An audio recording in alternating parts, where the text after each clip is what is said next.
The Department of Homeland Security and the FBI are facing scrutiny for failing to take warnings about violence seriously before the January 6 riots on Capitol Hill. Brigida Santos joins me now to talk about the details of all that. Brigida, what did law enforcement agencies know before the siege? It seemed like it was overwhelming. All they had to do was look on social media to see what was coming their way. What's your take? Yeah, back in December, the New York Police Department actually warned the FBI and the Department of Homeland Security that violence was very likely to occur on January 6th as Congress met to certify the results of the presidential election. And one day before the siege, an FBI office in Virginia actually issued an internal warning that extremists were traveling to Washington to commit violence. FBI personnel there reportedly even identified threats to Congress and said people were sharing maps of the Capitol's tunnel system. But despite receiving that raw intelligence, no formal threat assessment was issued to local law enforcement officials to help them prepare for the violence. And of course, as a result, the world watched as pro-Trump protesters stormed the Capitol in an attempt to stop the election from being certified. If law enforcement had heeded their own warnings, 5 people who died that day might still be alive, 2 suicides after the fact may have been prevented, and the authorities would not still be looking for suspects who committed a variety of crimes, including placing explosives at the offices of the Republican and Democratic National Committees. This was a stunning security failure. Amazing. These are the folks that are protecting our country from terrorism, by the way. If law enforcement knew threats existed, I mean, why didn't they prepare? If you really think about it, there is no rationale. I've read their talking points. It's just nonsense. There's no rationale here. What is your take?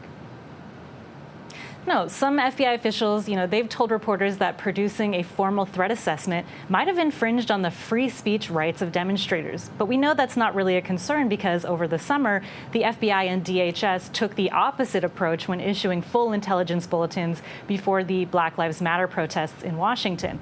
Now, it's unclear whether the backlash from those events got them to change their tune here, but they also weren't prepared, basically due to problems within the bureaucracy.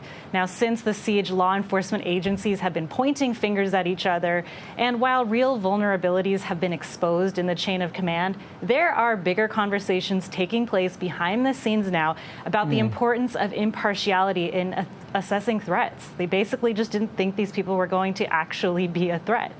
Well, what's most so bothersome, this takes me back to 9/11.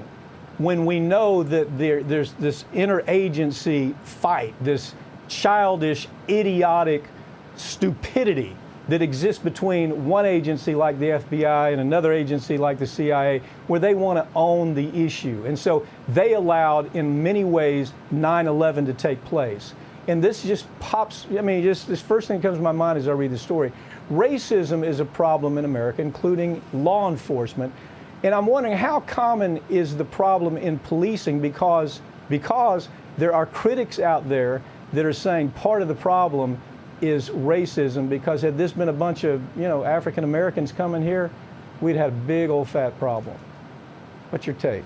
Yeah, back in 2006, the FBI outlined the threat of white nationalists infiltrating police departments to disrupt investigations into fellow members and to recruit other supremacists. And at one point here in Los Angeles, there's a perfect example. Members of a local sheriff's office actually formed a neo-Nazi gang and terrorized Black and Latino communities. A 2015 counterterrorism policy guide later outlined how the FBI quietly investigates law enforcement's white supremacy problem.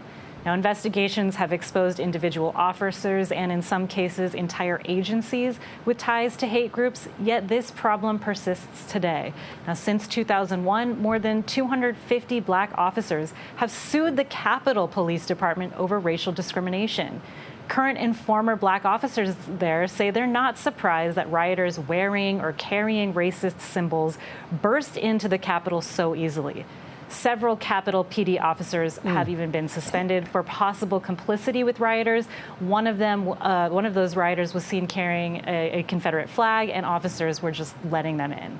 Well, what we're really going to see, I think it's bigger than local police. I think it's important. It's much bigger than local police. It's the top management of the CIA, top management of the FBI, top management of Homeland Security.